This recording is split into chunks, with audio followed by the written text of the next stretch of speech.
DreAllDay.com. What's going on, everybody? Dre Baldwin, DreAllDay.com. This week's motivation, we're going to talk about criticism. I'm going to tell y'all a story. There was once an old man, a young child, who had a donkey, and they needed to get this donkey from one side of the countryside to the other side of the countryside. So they needed to travel some miles with this donkey. They didn't have any type of car, so they had to walk with the donkey. So when they first started walking, the old man said, listen, I'm an older man, you're a young child. He said to the kid, why don't you ride the donkey? I'll walk in front and guide the donkey, and we'll just walk that way so you don't have to walk so much. So the kid said, okay. So they started walking. When they walked through their first town, this town that they didn't know, nobody knew them, people saw them walking, and some people who were standing on the side of the road as they're walking by said, how terrible is that child if he's going to ride on a donkey and make that old man walk like that? How terrible is he? How selfish is that kid to make the old man walk while he rides on the donkey? Now the kid heard this criticism and he was a little bit affected by it. So when they got out of that town, he said to the old man, listen, why don't we switch? Why don't I walk in front and guide the donkey and you ride on the donkey because you're an older guy, you need the rest. I got the young legs. Why don't you ride on the donkey? So they agreed to that. So they keep walking. The kid's walking in front, guiding the donkey. The old man's riding on the donkey. They get to the next town and some other people see them, and some people see them and they say out loud, how terrible is that old man? If he's older than that kid, he's going to make that young boy walk while he rides on the donkey. So now the old man is affected by the criticism. So when they get out of that town, he says to the kid, listen, why don't we figure out a solution here? Why don't we both ride on a donkey so neither one of us has to walk? Because both of them in the back of their mind were affected by the criticism so much they decided they needed to do something different. So now they walk through this third town, and now it's both of them riding on a donkey. So as they're walking through this town, some people see them and they say, man, how terrible is that old man and that kid if they're going to put all that weight and all that stress on the back of that one by himself donkey.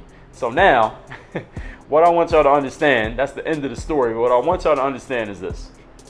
Anything that you do in life, no matter it's successful, unsuccessful, anytime other people are looking at what you're doing, the more people who are looking at what you're doing, the more criticism you're going to get.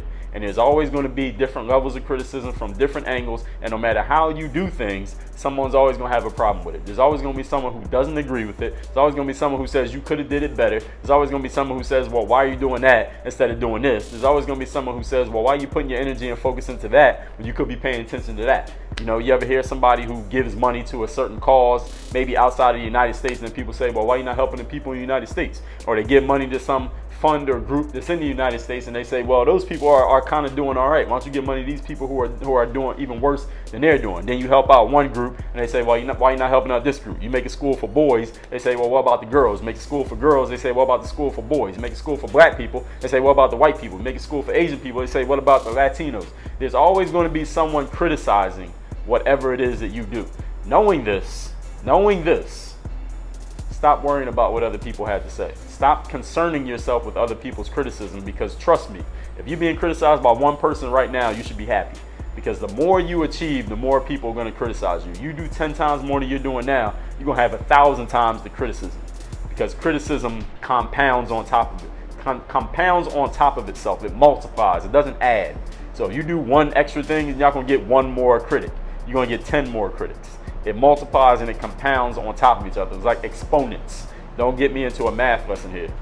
What I want y'all to understand is that criticism is going to find you. It will seek you out and find you the more you achieve, the more you accomplish. The higher your ambitions, the more remarkable you are, the more attention you draw, the bigger your brand builds, the higher up you go on the ladder of success, wherever you're going, whatever wall you got that ladder leaning against, criticism will find you the higher up you go. And the reason why is the higher up you go the ladder of success, the fewer people there are also there. See, when you're at the ground floor of success, everybody's on the ground, right? Everybody's walking on the ground. You look outside wherever you're at right now, you see a whole bunch of people walking on the ground. Now you go up a few rungs on the ladder, there's a few people that went that high too, but there's a whole bunch more people still on the ground. See, when they see you, they on the ground, they see you up here, they wonder why they not up there. But instead of doing the work to get up there, they're just going to criticize you so they feel better about themselves. And the higher you go, see, when you're here, there's a few people with you. So there's a bunch of people being criticized because there's a bunch of people who climbed up this high. Most of the people still down here, but a few people went up here. You go up a little bit more, now a few people didn't make it. There's a little bit less people here with you. Now the criticism gets hotter. That light shines brighter on you because there's fewer people to criticize. The higher you go, now there's only a very small amount of people to criticize. And the higher you go, eventually you're going to get to a point where there's no one else at the same level that you are, and everybody is looking up there at you. And they all gonna have something to say. They all gonna have some criticism. Now, are you gonna keep changing what you do every time you get criticized? Are you gonna keep changing your strategy, or changing how you look, or changing what you say, or changing your opinions, or changing your position, or changing your business, or changing your game every time somebody criticizes you? Or are you gonna say, listen, they're gonna have to talk about what they talk about. I gotta focus on doing my business. I gotta focus on handling my life. I gotta focus on what I need to do for me, not what they gotta say. Because if you focus your life on what other people have to say, you're never going to achieve anything. Because everybody got something different to say. You'll do this, then you'll undo it, then you'll do that, then you'll do that, then you'll go left, you'll go right, you'll go north, you'll go south. Everything you do, somebody's going to have a criticism. You'll just be spinning around in circles trying to figure out who you want to please next. Why don't you focus on pleasing yourself? Focus on pleasing you and not on other people, because criticism is going to find you anyway. So focus on the one person who you can please, which is you. Work on your game. DreAllDay.com.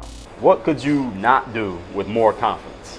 Less attention to the negativity of other people, more focus on your goals than nothing else, and not letting unfortunate circumstances slow you down. Would all of those help you out? Well, go to DreAllDay.com/bulletproof. Check out my new 8-week course called Bulletproof Mindset. Get started, and I'll see you over there.